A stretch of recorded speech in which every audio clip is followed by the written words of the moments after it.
You're so cool.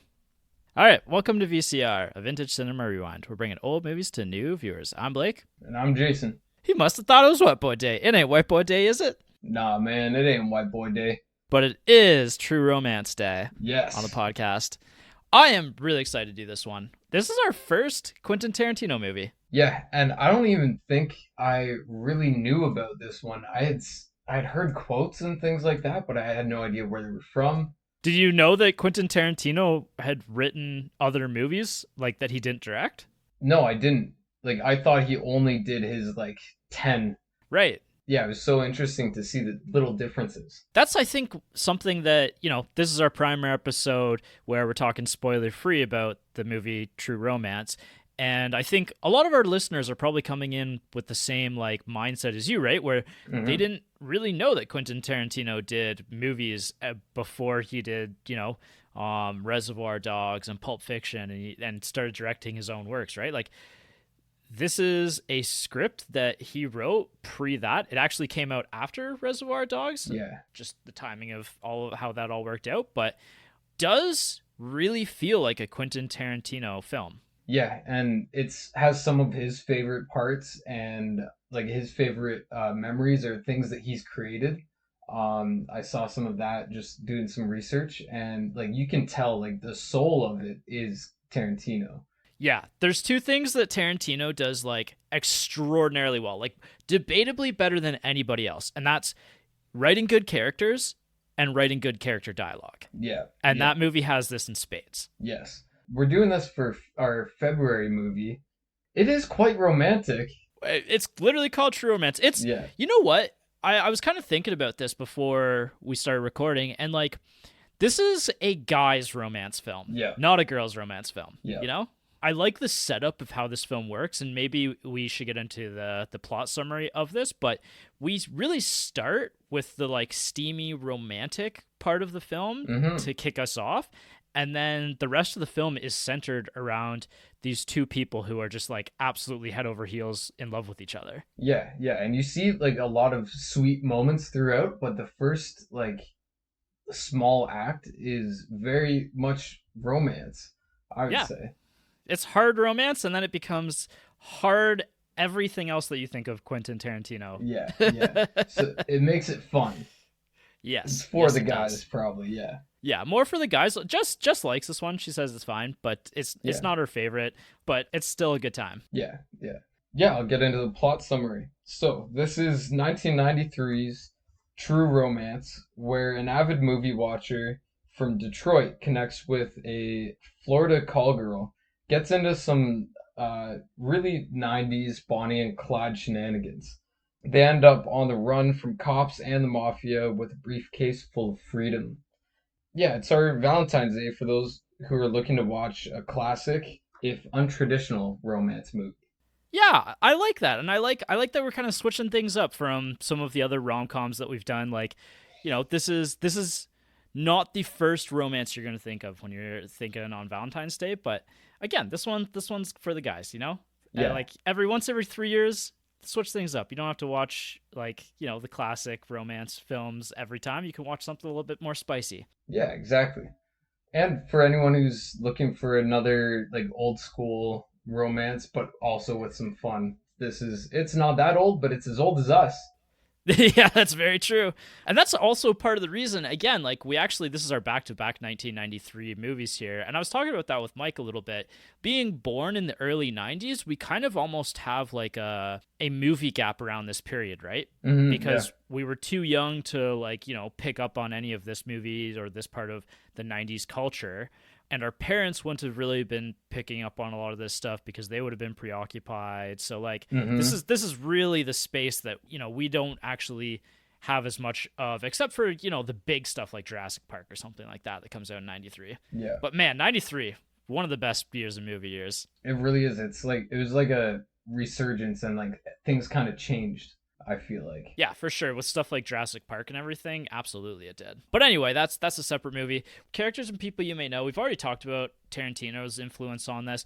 like I said, him and his buddy Roger Avery, also a filmmaker, who share a podcast together, the Video Archives podcast, which I would recommend checking out if you're a massive movie nerd. Those two just geek out about old 70s movies from at the time that they were working at a movie rental store in California, which is pretty cool hearing some of those stories. Very cool. The reason partially why it's only written by him is, like I said, this is very early in Tarantino's career, and I'm going to get into like the backstory more in the deep dive episode, I think, but I just want to like lay the scene that like when he sold this script, he hadn't made a movie yet. Like he hadn't even started really the directing process of Reservoir Dogs at the time that this script gets sold. So in part, this film is kind of the reason, and the money that he used from this film went into developing Reservoir Dogs and becoming the big director that we know today. If you credit this as his, which technically it is, he had a movie come out 92, 93, 94, and those like Reservoir Dogs and Pulp Fiction were absolutely massive. They kickstarted everything, and they couldn't have been done without him selling this script. Yeah, absolutely. Tony Scott is the director of this. Tony Scott did Top Gun.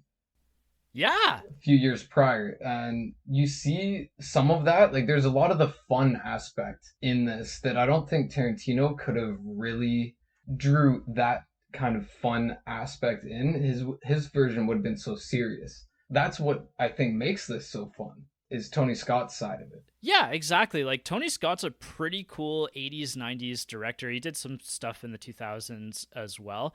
Also the brother of Ridley Scott, which is a really cool piece of trivia. Yeah. Oh, I had no idea. Yeah. So, and the fact that, you know, the guy who did Top Gun, one of the most famous, like, military movies ever made, and the sequel, absolutely phenomenal, that came out a couple of years ago now.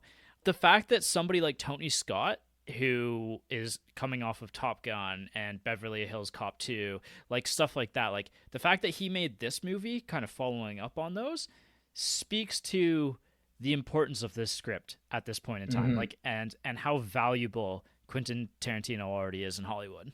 No doubt. But anyway, I want to talk characters. We kind of did this backwards a little bit, but so our first character, Clarence Worley, he's instantly a character that I can connect to and I can, you know, see myself in. He's like early 20s guy he works at a comic book store. He's kind of got that like loneliness, but like comfortably loneliness to him. Yeah. He's happy to just geek out over the stuff that he loves, which is comic books, Elvis and cheesy kung fu movies and stuff like that, right? Yeah. And he's just like he is so himself, like he is unapologetically himself. Yeah. You know, like in the opening scene, he literally is talking to this girl at a bar who's a pretty girl that is showing some interest in him, and he is just like, "You want to go check out some kung fu movies with me tonight?" And she's like, "Absolutely not." Yeah. I did read that, like, his character is kind of a stand-in for Quentin himself, like where he is that like kind of a nerd guy. But this character, I really like him as well, because it's like he's in this relaxed phase of his life where he's like comfortable with himself, but you get the feeling that he's like waiting for something big to happen. Yes. And like that's such a like early 20s feeling. Like you're like, I'm happy, I'm chill right here, but something's gonna happen and I'm gonna go do something big. Yeah, and that's kind of also a good feeling going into this movie too, right? Because this is a like a journey kind of movie, right? Like it's an Odyssey type of film where the characters go on this epic grand adventure. Yeah.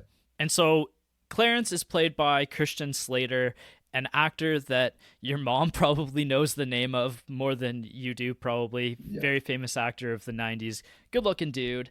You probably know him of recently, Mr. Robot in the mid-2010s. One of the starring roles of that.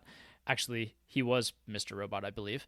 No, I don't think so. No, he's not. I guess not. Technically he's That's not. That's Rami Malek. Yeah, Rami Malek.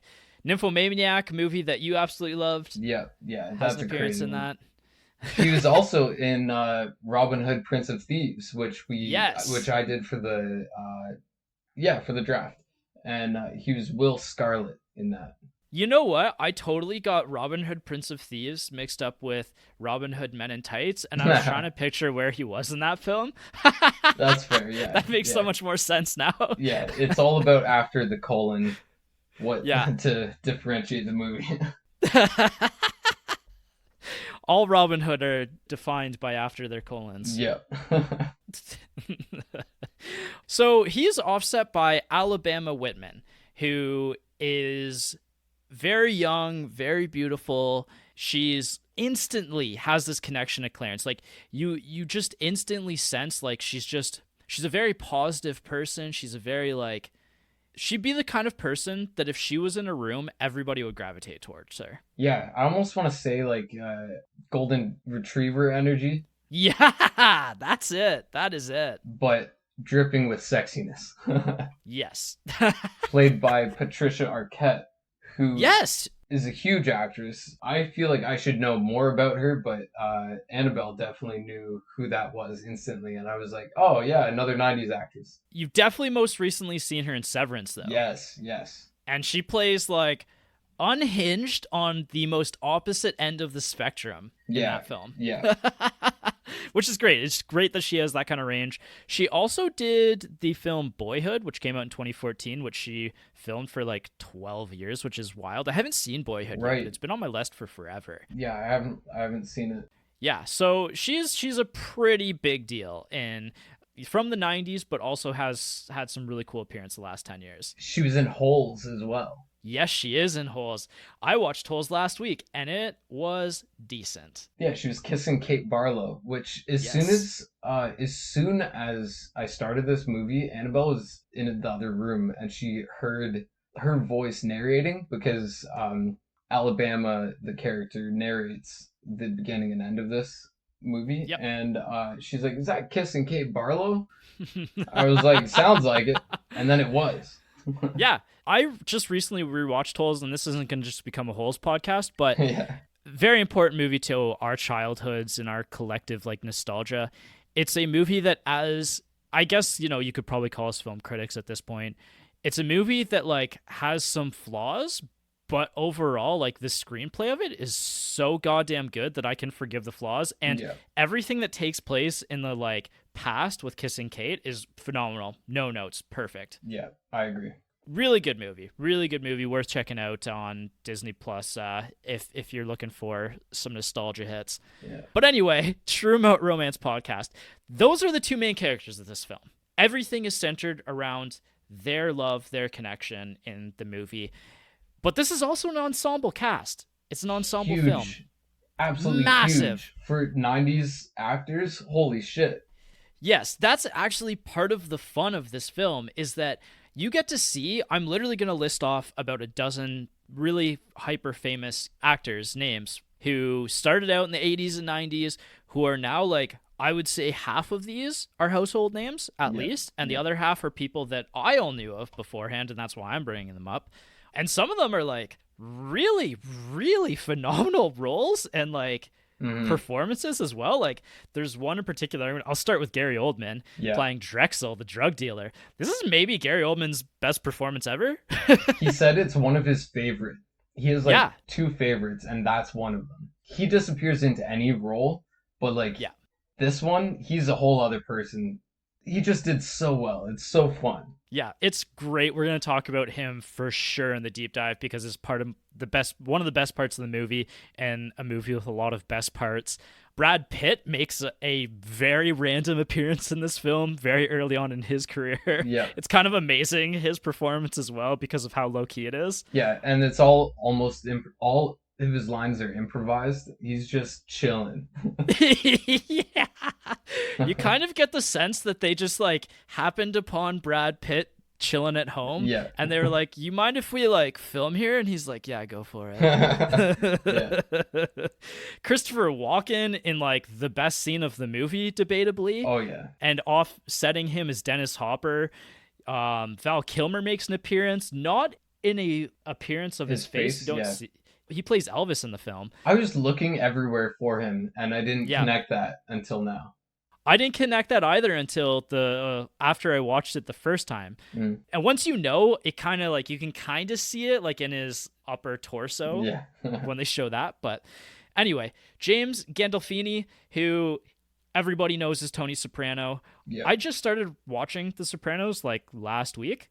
It's so good. It holds up so well. Oh Yeah. my god, I'm so into it right now. So getting to see him in this performance, like the performance that is the reason why he got The Sopranos, is really cool. Worth your time checking out just for that alone. Mm-hmm. Michael Rappaport, who we were just trading back gifts earlier, early role for him. Samuel Jackson makes like a 30-second appearance, and it's awesome. Yeah, I like because I knew the name and I saw him, like I was like, oh, he's got to be a huge part. Nope, he's dead within 30 seconds. And that goes into his legacy and the film history. Like we'll talk about that in the legacy part of this, because I love Samuel Jackson. I can't believe we haven't done a Samuel Jackson movie yet. We need to fix that. He's one of my favorite actors. He's like top 5 actors for me. Tom Sizemore's in this, and he's got a small but fun role as one of the police officers. Same with Chris Penn, who is Sean Penn's brother, another one of the police officers. No way. Saul Rubinek has one of the like craziest lines in this whole movie, which I was just talking about. We have to try our best to recreate. It's one of my favorites. Yeah. Conchetta Farrell, who you'd know from 2.5 Men as the cleaner, Charlie's cleaner. She's great in this. Oh, what's very her brief, name? but because Annabelle like saw her and she's like she heard her voice and she's like, is that Berta? Yes, it's Berta. It's Berta. Yeah. And Kevin Corrigan. Pick any one of those names. If you're interested in that actor, you should go check this movie out, because every one of those performances is great. I have no notes. All on point, yeah. And it's just exciting. It's exciting seeing all of these like household names just kind of make these brief like wacky appearances in this movie. It's like they were all in the same college together and you're watching it. Like this is where a lot of them started. Or yeah. Like, because Brad Pitt he was in like one thing before that was well known, and like Samuel Jackson not in much or anything. Was this No, he's not even famous at this point. No, like almost nobody, like a bunch of the actors and actresses weren't in anything except for like big, like Christopher Walken. How early was this for Gary Oldman? I'm curious about. He had Leon the Professional before this, so he's already like becoming a big Hollywood character actor, and also importantly a character villain. Yeah, Leon was a year later. Oh, really? Yeah, Leon was 1994. I was gonna say I actually looked into this. So he did Bram Stoker's Dracula in 92.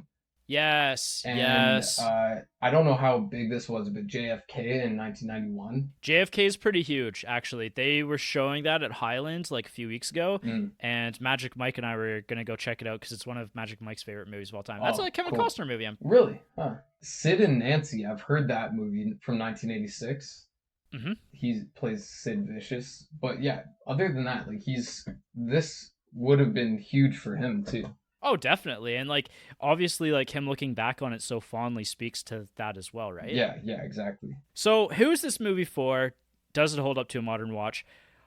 So I want to start by actually describing what this movie is, because we've already kind of talked about it, but like this movie is a romance. It's a crime film. It's got really funny moments and really good dialogue in it.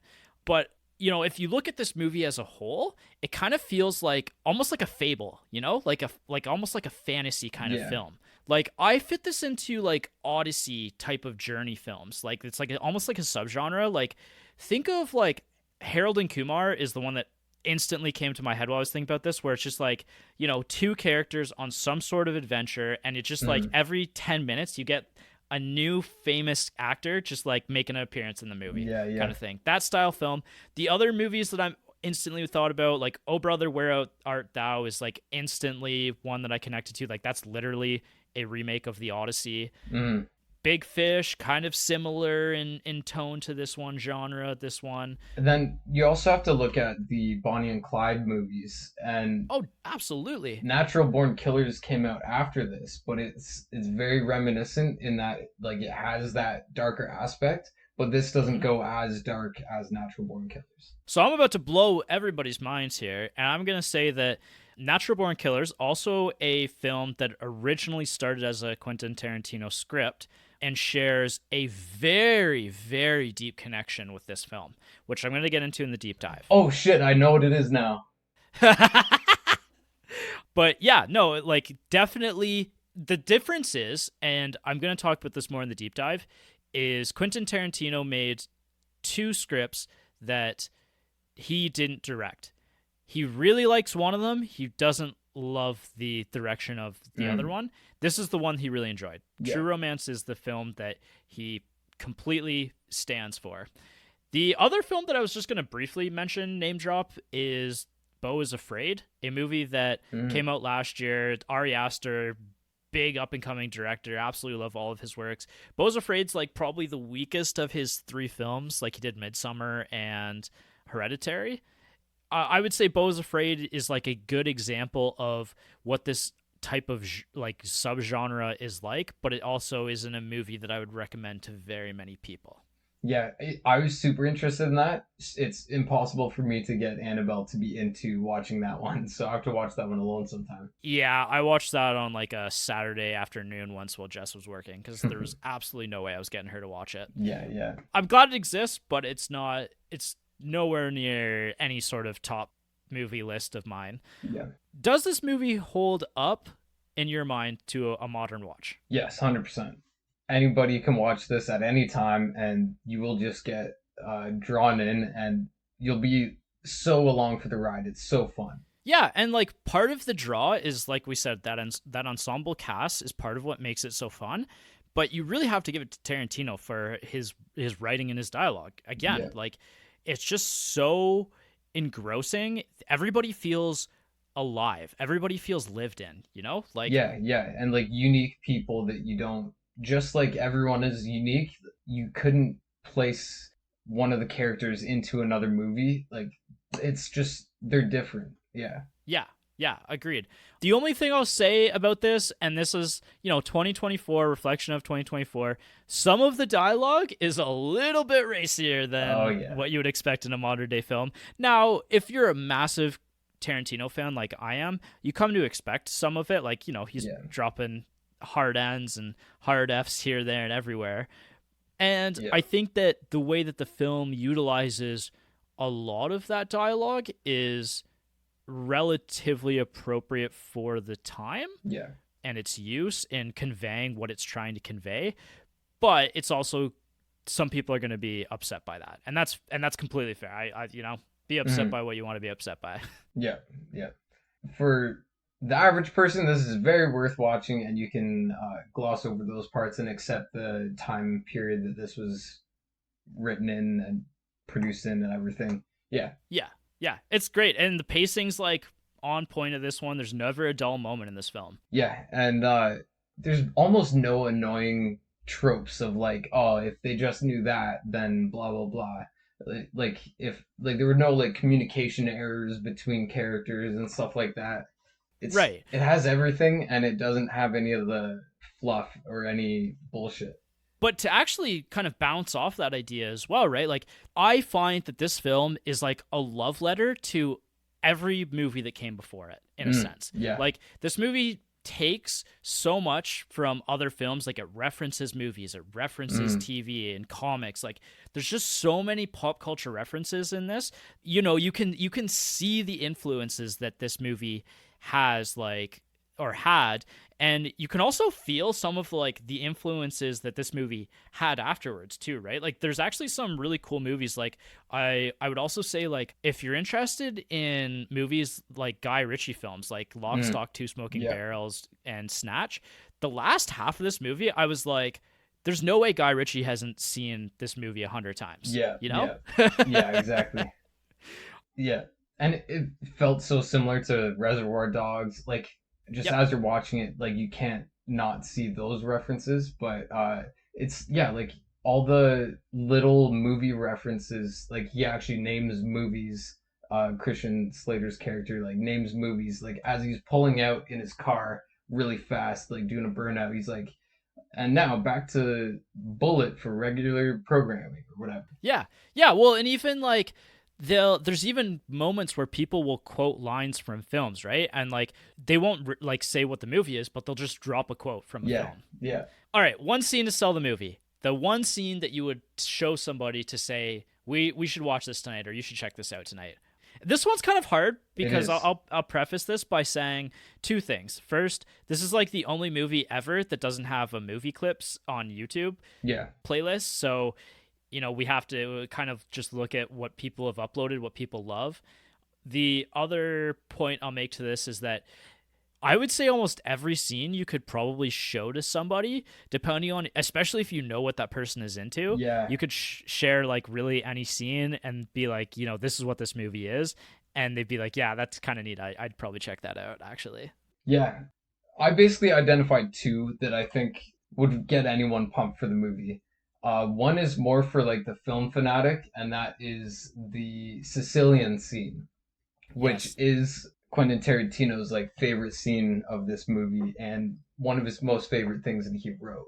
And it's based off of a real story that he was told by a black friend of his who stayed at his house once. I think it's like, yeah, that's a scene that, might make a few people squeamish for a few different reasons, but it's absolutely beautiful. Like Yeah, beautifully shot, beautifully acted. Like it's Christopher Walken, Dennis Hopper just trading lines, like yeah, trading snips at each other. It's incredible. It's so good that like I think it's the first scene where you like really get lost in the film. Like yeah. it elevates the film essentially. Exactly. And I think it really shows we're getting a scene. Dennis Hopper is the main character's father. And you start to get a deeper picture of Clarence's heart because you see how much is in his father. And his Right. father is just so brave and so badass in this impossible scenario he's found himself in. And like he holds his own against like a don of the mafia. Right. And Or as conciliary. yeah, yeah. The way it's written is just perfect and it just like puts you on the edge of the seat. You don't know you know where it's leading really, Yeah. but he handles it with grace. Yeah, it's easily, like I said, one of the best scenes of the movie. It's probably on par, tied for my favorite scene in the movie. It's incredible. It's a must watch scene. It's a scene that you might have even heard the dialogue from it Yeah, before because yeah. it's so iconic, right? And all of Christopher Walken's lines, like I love doing the Christopher Walken impression. And Yeah. at the end of the scene he's like, "You're a cantaloupe." Yeah, Yeah. My scene is I figured you were going to pick a scene like that because it's like it is the best scene of the movie. I tried to go with one that like played off the dynamic of Clarence and Alabama. And so I went with the hired to hook up with him scene where Alabama comes clean about who she really is. Really early on in the movie, like first 10 minutes of the film, 15 mm, minutes of the film. It sets up like their dynamic and their relationship, how like just absolutely in love with each other they are. It's just like a classic Tarantino scene with just two people talking and I'm just completely engrossed the whole time. yeah, Like yeah, nothing's happening except for two people talking. It also has it's done to the backdrop of Hans Zimmer's score, which, Hans Zimmer, one of yeah, the yeah, most recognizable composer names in Hollywood, I think ever. yeah. So I it's had no really idea cool. he did that. Yeah, I was waiting to name drop him. It's just like incredible. Like I love the score of this film, and we're gonna talk about that probably in some detail because it's also mixed incredibly well. I was gonna mention that like even in the scene that you're talking about, the Sicilian scene, like the score of that scene is again just like Yeah. masterful work, Oh yeah. like really good song. It's like a Italian opera song that just, as soon as you hear it, you're like, oh yeah, here we go. Yeah. Like, Yeah. it's a good pump up song for some reason for me. Yeah. I No doubt. when that scene, it's like this scene is going to be epic when that song comes on. Yeah. Yeah. It works so well there. Yeah, so I wanted to pick a scene that really like again showed the dynamic of Clarence and Alabama, set up their relationship. It was really important to me to have both of them because this is the other like really exciting part of Quentin Tarantino as a writer. This is something that like a lot of screenwriters and a lot of directors struggle with is writing like compelling female characters. Mm-hmm. And Alabama, I consider a complete equal to Clarence in this film. Oh yeah. Like, she gets the opening monologue, really, Yeah. in the credits. She gets the closing monologue in the credits. Like, she is 1-to-1 Clarence's equal in this film. Yeah, they're soulmates. Yeah. And you can tell that right off the bat. Like in her when she's trying to come clean in that scene, you could tell that she's also waiting for something big to happen. Like they're both in the same place at the same time. It was just like meant to be. So that's set up so well. Like they balance each other in the fact that they're so similar. I don't know. Yeah, definitely. When to watch? For me, this is like a Sunday afternoon, Sunday evening kind of film. Yeah. I love these kind of like journey type movies where I can just lay on the couch on a rainy Sunday afternoon and just like really have a good time, you know? Yeah, I think it's to me it would work as a replacement for a party that was just canceled. That's actually good, like really good time to watch that. Yeah, like if on a Friday or a Saturday night there was and like my plans were canceled and I've already had like a pre-drink and I'm like, I guess I'll just have to watch a movie. Then this would like keep my spirits high and I'd be like, oh yeah, it was so easy to get drawn in and like excited and yeah, it's so fun. Yeah, you're going to have a lot of fun with this one for sure. Where to watch? Right now, it's kind of hard to stream this one. The only place where it's available is on Hollywood Suite. What I'll say, though, about that is I streamed this one within the last 2 years on Prime. So it does make its kind of cycle through the different streaming platforms. Mm-hmm. So it's a movie that, you know, if you're not interested in renting, I rented this on Apple TV Plus, then it's one that like I would kind of keep an eye open for, right? Like I would keep an eye for this one. If you see it on the streaming platform that you're subscribed to, check it out. Or if it's on your dad's shelf in the basement covered in dust. Yeah. VHS. Right beside his old Playboys. Yeah. Yeah, I subscribed to the Hollywood Suite or whatever on Prime so that I could watch it, and I'm just gonna cancel it later. Yeah. How was the experience on Hollywood Suite? Oh, it was perfect. It was just like watching Prime. Like it was just Prime. So yeah. I like giving, you know, brief description of sometimes some of these like weird streaming sites. The quality is like sometimes hit or miss on them, so it's always good to have an idea of what they're like. And that's it for the primer episode. So I can't recommend this one enough to the group of people that we've talked about. Like the Tarantino fans are going to just absolutely take this one and run. I think a lot of people are really going to enjoy this movie though. Oh yeah. Yeah, it's for almost everyone. Like Annabelle had a good time, I had a good time. Anybody could watch this who isn't, I guess, too squeamish. Yeah. I mean, I guess the bar is, do you like Tarantino films? Like something like Pulp Fiction or Inglourious Basterds too much for you? Maybe don't check this one out. Yeah. That's the bar. Yeah, that's the bar. If either of those movies appeal to you, you should probably go watch this one. Definitely. Cool. We'll see you next time then. Tell your grandpa. Tell your girlfriend to watch this one on Valentine's Day with you. Yes, yeah, there you go. It's a for you. It's a for you. Yeah, just say, oh, there's this awesome movie. It's called True Romance. I think you'll really like it. And don't imply that there's anything other than romance going on. Yeah. And then by the end of the movie, she'll be like, wait a minute. All right. We'll see you next time. See ya.